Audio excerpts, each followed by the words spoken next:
first of all, hello and welcome, and thank you so much for doing this. How Thank are you. you doing today? I'm good. As said, I just had a 10-kilometer run, and I have been a bit busy with the release, so I haven't been able to do as much exercise. But I did it like on 50 minutes. I'm still pretty happy about it, and I'm cool with it. So you actually released a single today, I Hmm? believe, Standalone Yes. Complex. Yeah. So it seems like the appropriate time to talk a little bit more about that track as well. So Yeah, what for can you sure. tell me about this song? How did it come together?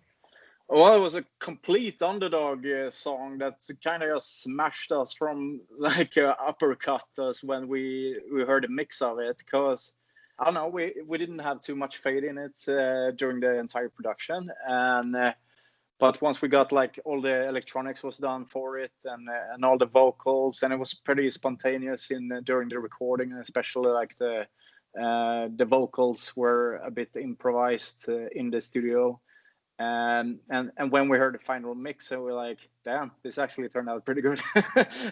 And it's funny, it's always like that, something that you don't expect. You have your, you know, favorite songs and you expect a lot of them, and then when you hear the mix and you're like, nah, and then there comes something like an underdog song like Standalone Complex and just hits you. And it felt like uh, we're a bit surprised that Napalm, they really appreciate it as well, and they picked this as like their third single, and we were super consensus with that as well. So yeah, it was fun. It's a bit, you know, surprising when it happens, but it's always cool. So we're happy, and how it came together. It's basically, um, we have three songwriters in the band. It's my brother Roger and Richard, the drummer, and Jonathan. They all write music, and they got like equal airtime when it comes to the instrumentals on this album. And I think Standalone Complex is a bit more a classic The Unguided song, because it's from my brother, and he wrote like the entire first Hellfrost album and most of Fragile Immortality, and all the classic Sonic tracks back in the days as well. So I guess that's something that's appealing to people as well, because he got his style, and it's very Roger-ish, and I think this song kind of speaks that as well in a lot of ways.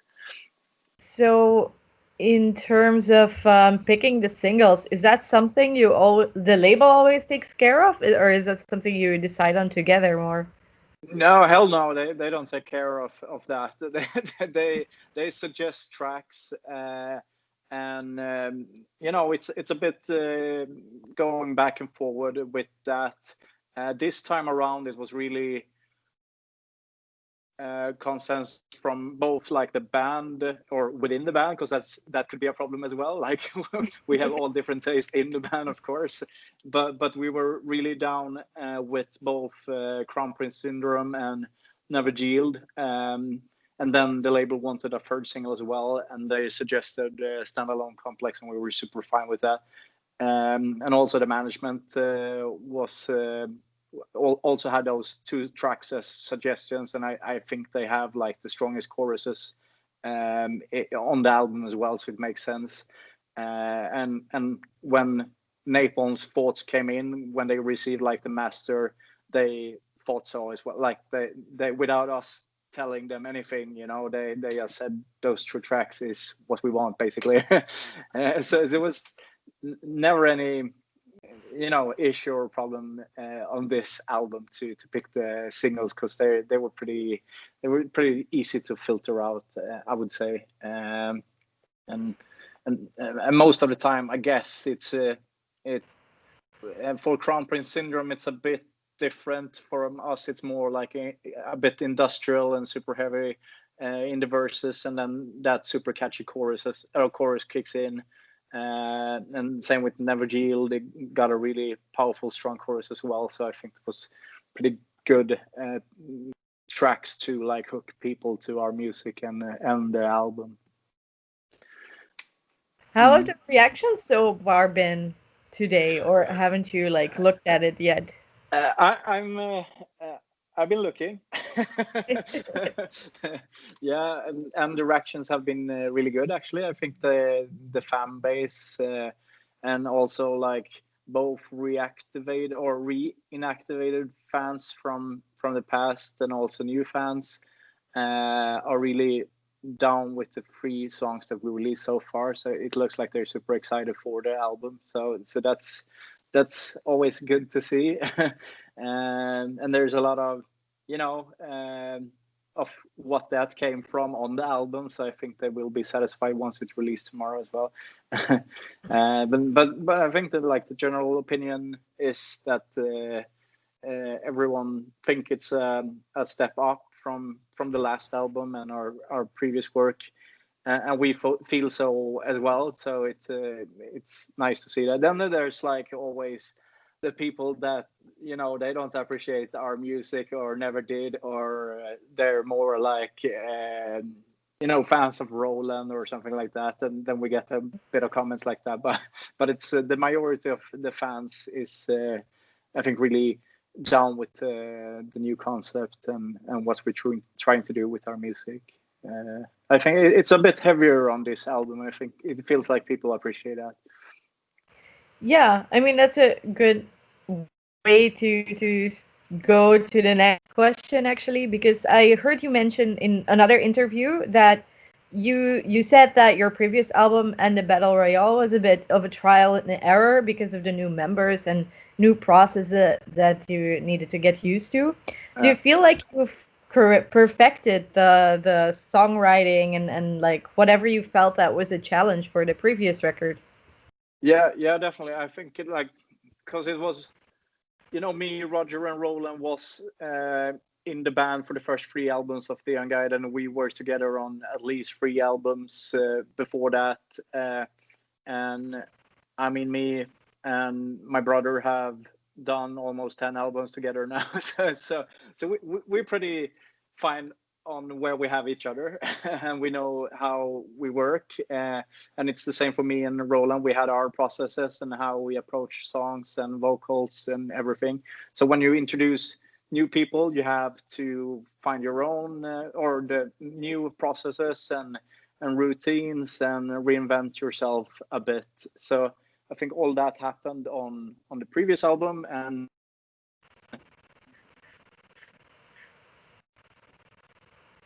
then we got to perfection on the new. Like, don't get me wrong, I really like and a Battle Royale. I think it's a super important album for us. But I think just Father Shadow is where everything comes to piece, or kind of when we refine the whole process and just write what we want to say musically right now, instead of thinking about technical stuff or trying to learn to know people's depths musically. So it was a bit of focus shift on this one. So altogether, how would you describe the songwriting process this time around? Did it change much from the previous time or not? I think what happened on the last album was that the band became more of a team effort on everything. Like, everyone is chipping in with music, everyone is chipping in when it comes to how we structure or restructure songs, organize them, and also, like, since Roland left, we are a bit more open in how we approach melodies, because how we do, like, someone comes with a skeleton track or like basic instrumentals of a track, and then we try to add meat and bones from that. And pretty early on, when we got the instrumental nailed down, we try to do the melodies for the album, because we think that's super important, and focusing a lot on the choruses. And everyone can come with a melody, and then we just decide which one we feel like is the strongest mutually, basically. And that's while how we worked with Roland and me, and Roland worked was more that he had his melodies going, and I wrote my vocal arrangement, and I added the lyrics to everything, basically. So now it's a bit different than that. It's more of a team effort, I would say, and it's even more a team effort on Father Shadow, since like all the free instrumental songwriters get like equal airtime throughout the entire album. Was that important for you guys that you get this equal airtime as well? Not necessarily. I think what was important to write the best album that we could, and it's just happened when we picked the instrumental tracks, because we had a bunch of songs that didn't make it to the album, or instrumental tracks, and then this is just how it turned out, basically.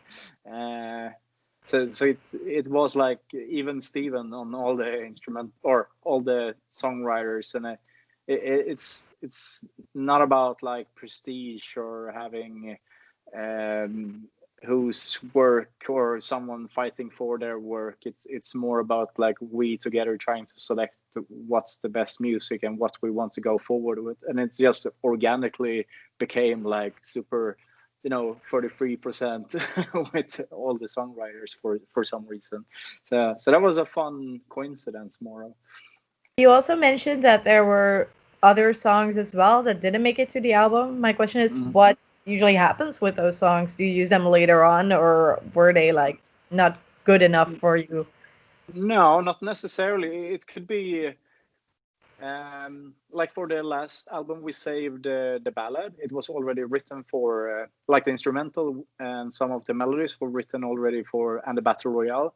But we thought, because we're a metal band and we want to portray us as a metal band, and we thought with the singer change, which is sensitive enough, just putting a ballad or a really slow song on that album wouldn't make a lot of sense when we're trying to go through a sensitive process as it is. We didn't want the fan base to have like Sonic was treated in a way, and so it was more of a strategic move.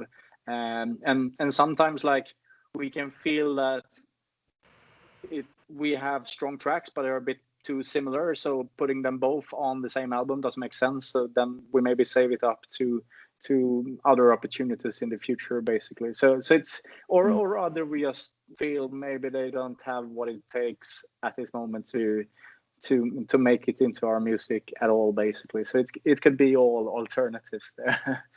Is it because what you mentioned, like that they might be too similar, is it for you guys also important to have a diverse album in that sense? Yeah, I think that's what we try.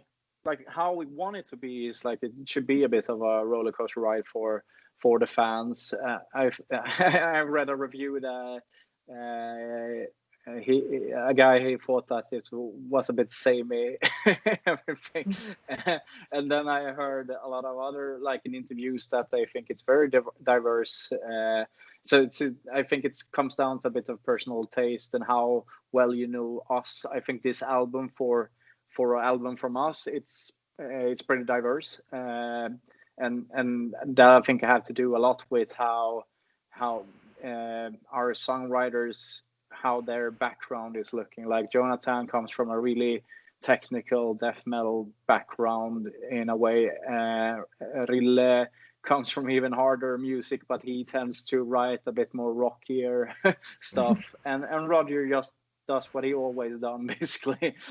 So to give us a bit of range, and I feel this got some good dynamic, and also how we place the tracks throughout the album is supposed like rhythmic wise and melody wise, or how they're tuned or anything. There's some thought into that, just to make the list or the diversity a bit more. So that's important, yes. Mm-hmm. So the album is called Father Shadow. How did you guys came up with the title? It's a pretty. I try to connect the titles I come up for the albums with both something that's going on in the band, like more on the human level or social dynamic level in the band, but also on the concept that is going on throughout the artworks. And there's a conceptual story through all the albums we released. So every album is like a semi-concept one, which is more like a fictional story. And in this particular, like towards the end of And the Battle Royale, our main character, which been featured on the 4 first albums, like the main character, and he was like the king in this world, which is like a complete fantasy world. He died, and he had a son, which was the prince, and he's taking over, and that comes with like a raft of problems for this dude, basically. So I think the cover artwork is pretty self-explanatory, where he's looking in the mirror and he sees his father looking back at him, basically, and all the great feats that the father was or had done in the past. And for me, that also portrayed a bit what was going on in the band with the whole members change, especially like Roland, Jonathan, and how that was a very successful member change, but nonetheless, of course, it's been a bit of a burden for us all, to like us having a long time friend stepping down and introducing a new guy, which couldn't be a more perfect guy than Jonathan. But still, you need to prove yourself through the music and through the live stage, and of course, it's been a struggle for us all to make that happen in a good way and a respectful way. So, and also I think like Father Shadow, it's no particular shadow. It's more of I feel it's more like a force or a spell, and it got this ring to it, which for me resembles a bit of, Eden Fire, which was our debut for Sonic Syndicate, and it gave a bit of that ring to it. And it was the same mentality there, that it was more of a force than like some Eden burning down, So it got a bit of different meanings to it. And in the end, I think it was the perfect title for the album. And I've been hinting on this title in a couple of songs way past. So it was a good opportunity to finally use it now. For me, now that you kind of explained the concept behind it as well, it kind of feels like it's also a new beginning kind of in the story. Is that the way you see it as well, or? Yeah, it is. I think it's a bit of a turnaround in the story, and I think like all the stories are standalone. Like the 3 first albums represent one chapter or one story section. And it was more based around like how me and my brother, in a very metaphoric way and in this fantasy world, but based on characters that we met or had, not partnership, but like our accomplices on this journey in a way. How like our demo band Fallen Angels became Sonic Syndicate, which became like money-making machine, and our hobby for music kind of died off, and we wanted to do something new with the Unguided. Like that's captured throughout the 3 first albums. And then for And the Battle Royale, I wrote a complete new story. I detached it for anything that was real and just focused on like good storytelling, but I reused the characters from the old story, basically. And on Father Shadow, I kind of just expand on that, and it's getting a bit it's getting bigger and bigger. And I'm currently writing for the next album, because I like to have it done before I start with lyrics and stuff for the next. But so it's like a next level on if you want to do your band very complicated, this is how you should do it. But I also think it's pretty fun. And it's like if you look under the hood of the band, there's a bit of different level or dimensions than in the ordinary band. So I like to do it a bit more complex. Yeah, it's going to be interesting actually for the next album, because during this period of time that is going to be between the albums, it's like a very interesting worldwide situation as well, especially for bands. Yeah, and I try to like everything inspires me, both good things and bad things, and like the whole Corona crisis have certainly inspired me a lot, and I think that's on my mind when I'm writing the new story, definitely. So we'll see. Hopefully it's a happy ending. Yeah. So considering you have these concepts, do you usually first work out the story that you want to use, or do the lyrics kind of come along as you go, or how does it usually go? No, how I like to do is this, that I write the story kind of like years ahead of actually even like before we have any music done or any lyrics done for the album, and then I listen to like our instrumental content and just try to vibe with it and see like what feelings they access and what store or what events in the plot kind of ties good into them. So I try to go for like key events in the plot when I distribute it. So it's probably like 5 songs on Father Shadow that's conceptual, and the rest, because I like to write both fictional and a bit more down to earth stuff, which is what I think people is more used to me doing in like Sonic Syndicate in a more metaphoric way. So I do both in the Unguided, and I think both is a challenge and creative in a way. But that's I write the story, and then there's like a fantasy art author in England that kind of refines them a bit, and he's been doing a lot of books or fantasy literature in the past. So he's working that out and doing it a bit more vivid. And then when that's done and the instrumentals are done, I write the lyrics out from those key events, basically. Okay, that's actually like I didn't know about the author that you're working with, but that's actually quite an interesting way of working to include someone who has more understanding of like writing these stories. Does that help you a lot, or? Well, I think we're pretty like-minded when it comes to what we like in fantasy and wording and stuff. It's just that his natural language, or his what do you say, mother language or whatever, is English, and he can express himself a bit better than I can in the story. So I have like all the plots and stuff he's following that to the dots, but he's just writing it a bit more vivid than I would be able to do, basically. And so we have a really good partnership there when it comes to, and he thinks it's super fun as well. And he have a book which he released in the past called Fate's Hand, and for this album I based one of the lyrics on that book as well. Like I read it and thought it was really good, and so I wrote the lyrics out from that, or the concept of that book, and that made him super proud as well. So we have those going back and forth a bit. Okay. So obviously all the artwork is also connected to the story, and it's very well thought out, and you've been working with the same artist. But what can you tell us about the process behind the artwork? I think it's pretty similar to me and that author in England, actually. Me and the Chinese artist Kwang Hong, he have done all our artwork since 2011. And it's just that I send like pieces or key events in the story to him, and also do some like sketches myself, just to illustrate how I want it.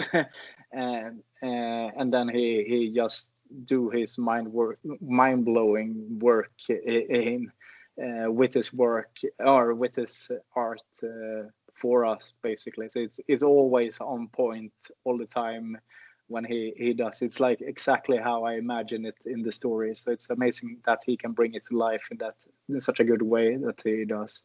And it's a guy that I wanted to work on or work with already back on Only in Human, actually. So we have been in touch since 2006, but I mean Sonic was a bit more commercial angled in a way. So I don't know, I think not the label, not the management was not open to this kind of fantasy artwork in the past, or with that band, and maybe it wouldn't have made sense for Sonic Syndicate either. But when we started The Unguided, it was just the perfect timing to do it. Oh, there's someone else calling me now. What?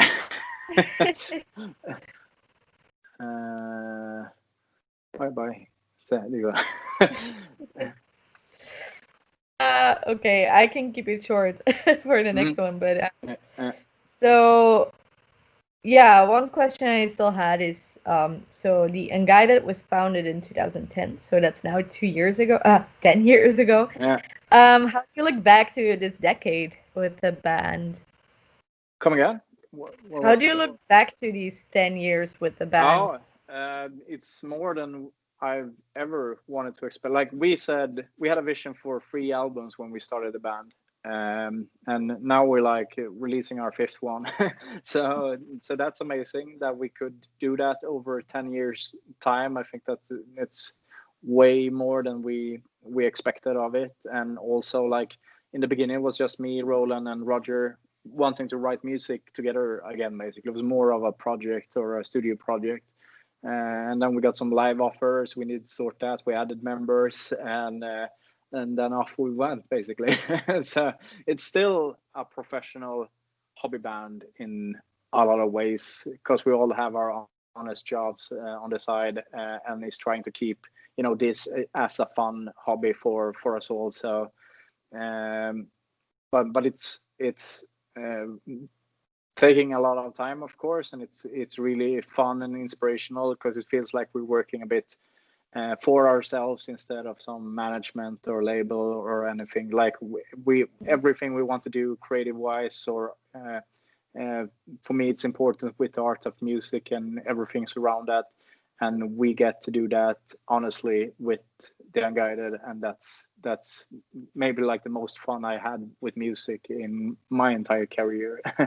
And so I'm really humble and grateful for those 10 years we got together with the band, and I hope we have at least 5 more albums in us or more, 5+ albums. All right. Thank you so much for your time. Do Thank you have you. any last thoughts you want to share with people watching this? Yeah, of course, check out the album tomorrow. I think that we have a bit of everything for everyone on it. So if you like anything from our back catalog, I'm sure you will enjoy this one. And hopefully see you on tour later 2021. And hope the world heal very well from this pandemic and stay healthy, of course, everyone.